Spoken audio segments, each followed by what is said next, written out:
형제들아, 내가 신령한 자들을 대함과 같이 너희에게 말할 수 없어서 육신에 속한 자, 곧 그리스도 안에서 어린아이들을 대함과 같이 하노라.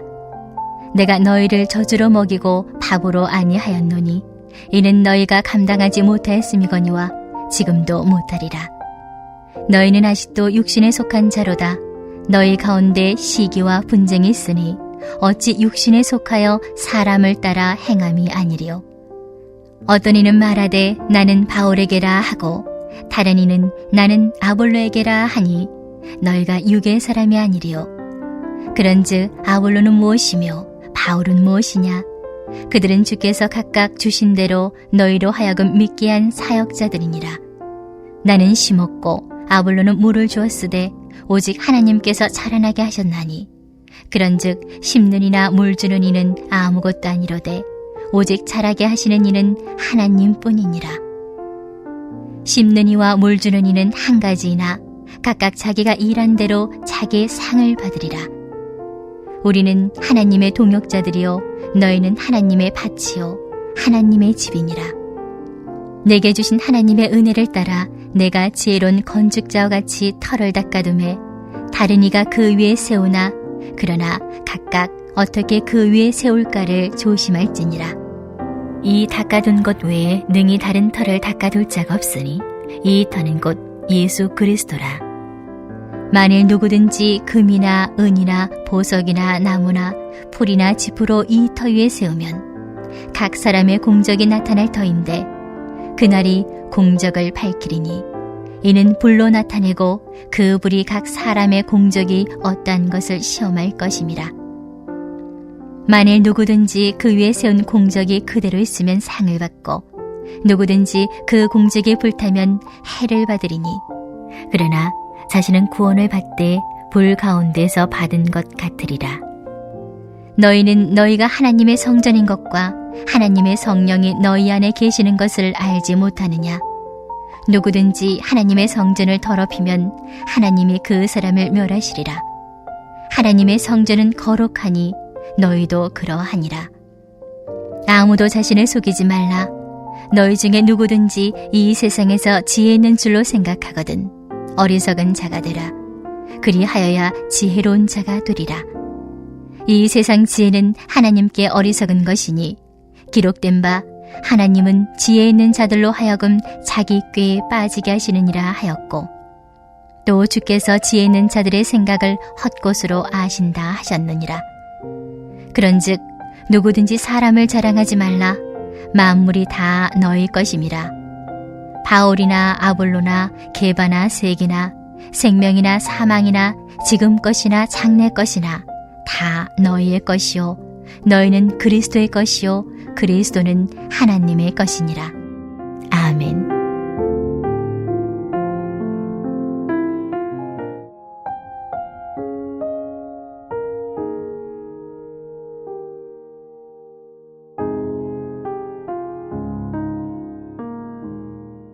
사도 바울이 분파의 문제를 꽤 길게 얘기를 합니다. 1장부터 4장까지 사도 바울의 마음속에 아픔이 많이 있었다는 것입니다. 온전한 교회가 되기 위해서는 이 분파의 문제를 반드시 해결해 나가야 됩니다. 목사님들이 처음 교회를 개척할 때는 내가 목회하는 교회는 이런 일은 없을 것이야. 아마 누구든 저를 포함해서 누구든 마찬가지입니다. 그런데 교회는 결국 사람들이 모이고 이 사람의 본성 가운데는 하나님께서 에덴을 지으신 이후로 죄성이 생겨났기 때문에 교회들이 여러 가지 문제로 아픔이 있습니다. 그 제일 근본적인 문제가 아마 분파의 문제일 것입니다. 분파의 문제가 생기면 교인들도 마음 아프겠지만 하나님이 제일 마음 아프시겠죠. 교회들이 여러 가지 이유로 논란이 있고 싸우기도 하고 또 이렇게 나뉘어지기도 할 때 하나님을 생각하면 이번 명절 연휴 때도 아마 그런 뉴스가 나왔던 것 같아요. 어디인지 제 기억이 잘 안 나는데 부모님 산소에 벌초를 다녀와서 형제 중에 몇째인지 모르겠지만 그분이 분신을 하셨다. 자기 몸을 불을 질렀다는 거 아닙니까? 아마도 형제들 간에 마음 아픈 일이 있었겠죠. 아 그렇구나. 이 명절에도 또 그런 아픔이 있었구나. 자, 사도 바울이 교회에 분란이 생겼을 때 어떻게 할 것인가를 이제 하나하나 제시해 나가는데, 첫 번째는 교회가 우리의 인격으로 해결되지 않습니다. 우리가 착각하는 것이 하나 있는데, 우리 자신의 삶을 보면, 저를 보면, 그래, 내가 그래도 좀 약점도 이래저래 있지만 괜찮은 사람이지 않은가? 그러면 사람은 누구에게나, 이게 비유가 좀 과하지만, 제 친구 중에 교도소에 교정 근무로 이렇게 교정직으로 근무하는 분이 계셨는데, 이렇게 얘기하더라고요. 교도소에 들어온 사람 중에 자기가 죄가 있다고 하는 사람 자기는 아직 한 번도 못 만나봤다고. 자기는 이런 억울함 때문에, 심지어 사람을 죽인 사람도 그거 내 억울함을 먼저 들어줘야지, 내가 이런 죄를 짓게 된 거는 다 세상에 문제가 있다고. 세상에는 내가 죄인임을 잘 깨닫지 못하는 것이 사람들의 특징입니다. 그래서 우리가 사실은 교회 나오시는 분들이 대체로 성품이 좋은 분들이 많습니다. 야, 저분은 세상 사람들이 말하는 법 없이도 살 사람들이다, 이런 분이 교회도 많죠. 그런데 사실은 그런 분은 교회 밖에도 있습니다. 그럼 예수 안 믿는 분 중에도, 야, 저분은 왜 예수를 안 믿을까? 저렇게 사는 사람이, 저렇게 사는 분이 예수 안 믿으면 인생 손해보는 것 아닌가? 여러분, 인격은 귀한 것이지만 인격은 변하는 것입니다. 어느 순간까지는 좋은데 그 순간을 벗어나면, 보통 사람이 이게 이익에서 갈리죠. 내 이익을 건드리지 않으면 내가 괜찮은 사람으로 남아있는데, 내 이익에 문제가 될 것이 나타나면 돌변하는 것이 사람입니다. 그래서 교회는, 사도 바울이 계속 말씀하는 것이 그것입니다. 내가 좀 괜찮으니까 내가 좀 참으면이 아니라 성령께서 함께 하셔야 비로소 교회가 되는 것입니다. 그래서 우리가 날마다 간구해야 되는 것입니다. 하나님, 오늘도 내 삶에 필요한 은혜를 주셔야 됩니다. 교회가 왜 그런 의미에서 중요하냐면은, 우리의 인격이 아니라 왜 성령의 은혜가 중요하냐면은, 교회는, 자, 16절을 보겠습니다. 너희가 하나님의 성전인 것과 하나님의 성령이 너희 안에 계시는 것을 알지 못하느냐? 하나님의 성령이 너희 안에 있어야 너희가 하나님의 성전이다. 너희 속에 하나님이 담겨 있기 때문에 너희가 무엇을 하려는 노력이 아니라 하나님이 주시는 은혜를 입어 살아야 된다. 그런 이들이 교회를 이루어가는 것이다. 17절도 보면, 누구든지 하나님의 성전을 더럽히면 하나님이 그 사람을 멸하시리라. 하나님의 성전은 거룩하니 너희도 그러하니라.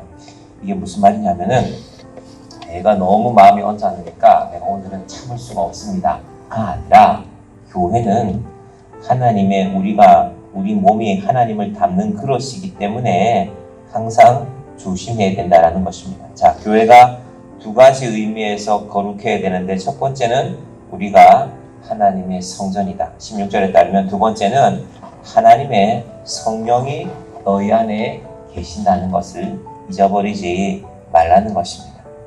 이런 의미에서 교회는 내가 가진 인격이 아니라 하나님이 주시는 것으로, 내 속에 하나님이 계시는구나, 내 속에 성령께서 계시는데 라는 두 가지 의미에서 우리는 거룩하게 살아야 되는 것입니다. 바울은 이걸 뭐라고 또 표현했냐면은, 나는 날마다 죽노라. 내가 의롭고, 내가 공부 많이 하고, 내가 똑똑하고, 내가 이렇게 유명한 집안의 사람이, 이런 것들은 날마다 죽여야 된다. 왜 날마다 죽일까요? 날마다 일어섰기 때문에. 내가 그래도 이런 사람인데 말이야. 우리 속에 다 그런 것들이 나타나지 않습니까? 그래서 사도 바울이 나는 날마다 죽노라. 여러분, 그래서 우리가 예수 믿는다는 것은 날마다 죽는 것입니다. 표현이 좀 무섭긴 하지만, 내가 죽고 하나님이 살아날 때, 예수님이 살아날 때, 성령님이 살아날 때 교회가 사는 것입니다. 그래서 사도 바울이 지금 이 파당을 짓는 문제가 너무 마음이 아픈 것입니다. 부모님들이 자녀들을 바라보면서, 우리가 하나님의 자녀인데 제일 마음 아픈 것이 무엇입니까? 명절에 맛있는 음식 해서 자녀들 먹이는 것도 기쁨이지만, 더 큰 기쁨은 자녀들이 화목한 것 아닙니까? 저희 바로 옆집에 80대 아마 올해 중반이 되어 가시는 원사님이 한 분 사시는데, 이분은 항상 이렇게 옆집에 저희가 목회자가 살아서, 목사님이 살아서 너무 좋다고 말씀하십니다. 명절이 다가오면 지글지글 볶는 소리가 이렇게 들리고 냄새도 구수하게 나요. 그러면은 자식들 다 먹이고 싸서 보내고 아마 그렇게 흐뭇하게, 제가 그 자녀들 여러 명의 자녀가 있는데 제가 다 얼굴을 보지는 못했지만은 이것이 부모님들의 기쁨이구나 하는 것을 알게 됩니다. 하나님도 마찬가지입니다. 하나님이 우리 각자는 우리가 교회 안에서 우리 각자의 마음이 있지만 믿음 안에서 하나가 되는 것을 하나님은 늘 기뻐하는 것입니다. 자, 그래서 분파를 일으키는 근본적인 것은 교만이라고 했고, 그 교만이 있으면 사람은 자랑하게 되거든요. 그 말씀이 18절부터 23절까지 나옵니다. 자, 제가 19절 보면요. 이 세상 지혜는 하나님께 어리석은 것이니 기록된 바 하나님은 지혜 있는 자들로 하여금 자기 꾀에 빠지게 하시느니라 하였고, 요즘은 조금 유명하면 연예인이든 대학 교수건 유명한 사람들은 다 유튜브를 하는 것 같아요. 그래서 내가 이건 안다 하고 이렇게 너무 많으니까 사람들이 다양한 것을 듣고 살고 있습니다. 그런데 1년만 지나면, 3년만 지나면, 5년만 지나면 지금 누군가가 열심히 말하고 있는 그것이 그 사람 틀렸구나 하는 게 드러납니다. 세상의 지혜는 늘 드러납니다. 그래서 사도 바울이 세상의 지혜와 하나님의 지혜를 비교하는 것입니다. 자, 그러면서 너희가 바울, 아볼로, 게바, 그리스도파라고 이렇게 팔을 지었는데 결국 사람이다. 그 네 분파의 사람들은 결국 교회의 일꾼인데, 교회의 일꾼들에 대해서는 너희는 이런 마음을 가지면 된다 해서 이 3장 마지막 부분과 4장이 연결되는 것입니다. 4장 1절에 보면 하나님이 마땅히 우리를 그리스도의 일꾼이요 하나님의 비밀을 맡은 자로 여길지어다. 이것이면 충분하다는 것입니다. 우리는 하나님이 목회자로 세워주어서 교회를 섬기는 그리스도의 일꾼으로 세워주었고 비밀을 맡은 자로 여기면 된다. 존중해주면 된다는 것입니다. 바울은 바울로서의 존중함이 있고 바울 자신에 대해서도 베드로에 대해서도 아볼로에 대해서도, 그러나 그것을 타로 나누지는 말라는 것입니다. 왜냐하면 우리는 종이고 우리는 그리스도의 일꾼이고 우리 주인은 그리스도 예수님이기 때문입니다. 그리고 그 교회 일꾼들에게 그리고 그 그리스도의 일꾼으로 된 자들에게 구할 것이 하나 있는데 그게 충성이다. 가운데 중자에 아래에 마음 심자가 있지 않습니까? 마음을 항상 그리스도께 두는 것이 우리의 이 교육자들의, 교회를 섬기는 사람들의 태도이어야 한다라는 것입니다. 교회를 섬기는 마음은 항상 여기에 있습니다. 목사님들은 항상 이 그리스도께, 하나님께 충성이라는 글자를 마음에 두고 살아가는 것입니다. 충성된 자들에게, 목사님만 그런 것이 아니라 충성된 자들에게, 교회의 마음을, 신앙의 마음을 두고 사는 사람들에게 하나님의 상급이 있다고 말씀하고 있습니다. 그리고 그 상급은 누가 판단하시는가? 하나님이. 언제? 마지막에. 3절부터 보시면 너희에게나 다른 사람에게나 판단받는 것이 내게는 매우 작은 일이라. 나도 나를 판단하지 아니하노니. 얼핏 잘못 들으면 교만하게 들리는데 겸손한 것입니다.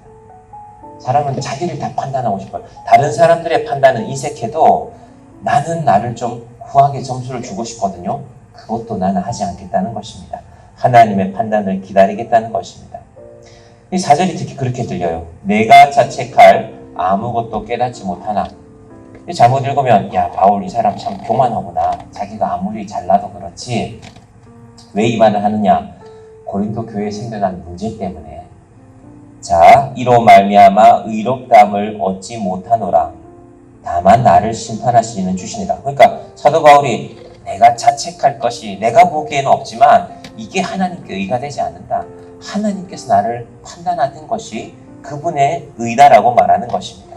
5절 같이 볼까요? 그러므로 때가 이르기 전 곧 주께서 오시기까지 아무것도 판단하지 말라.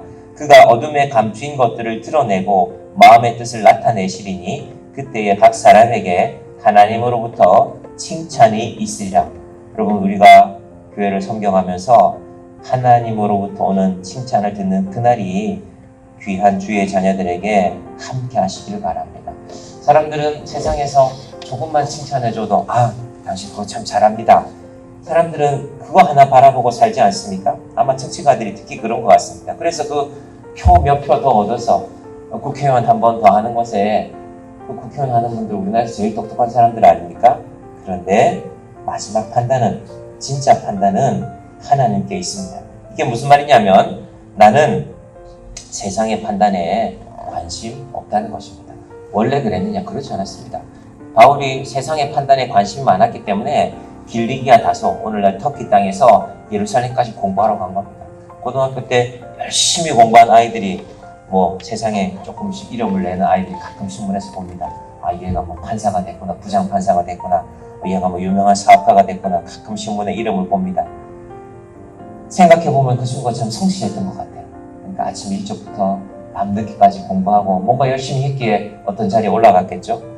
세상의 판단이 세상에서는 중요하지만 우리에게는 하나님의 판단, 우리 인생의 판단을 성령 충만함으로, 하나님께 충성함으로, 하나님 저 이렇게 살다 왔습니다. 세상이 좀 몰라줘도 됩니다. 하나님 아시지요? 우리가 기도할 때 이 기도 빠뜨리지 마시기 바랍니다. 우리가 새로운 또 일상을 시작합니다. 하나님, 제가 오늘 살아갑니다.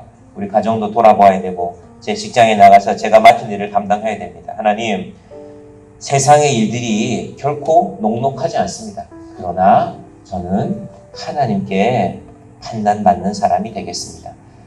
그분의 독생자를, 하나님의 독생자를 기꺼이 내어주신 하나님, 저는 오늘도 하나님 앞에서 살겠습니다. 하나님 앞에 충성된 증인으로 인정받는 저와 여러분이 되시기를 주님의 이름으로 간절히 축원드립니다. 기도하겠습니다. 하나님 감사합니다. 새로운 일상으로 돌아갑니다.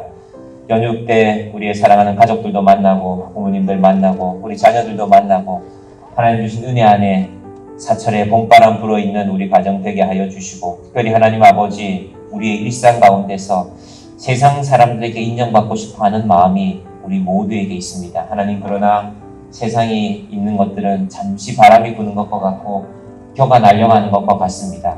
하나님 앞에 충성되어 인정받는 귀한 우리 성도들 되게 하여 주시옵소서. 혹시 세상이 잘 몰라줄지라도 하나님 괜찮습니다. 하나님은 아시지요? 하나님, 제가 하나님 앞에 이렇게 살아갑니다. 하나님, 오늘도 나와 동행하여 주시옵소서. 아버지 하나님, 정의한교회의 귀한 믿음의 성도들이 오늘 이 자리에서 나와서 기도하시는 성도님들, 또 이 자리에 나오지 못했지만 가정에서 말씀으로 듣고 이 하루를 시작하는 모든 이들 가운데 주의 놀라운 은혜가 충만하게 하여 주시옵소서. 예수님의 이름으로 기도드립니다. 아멘.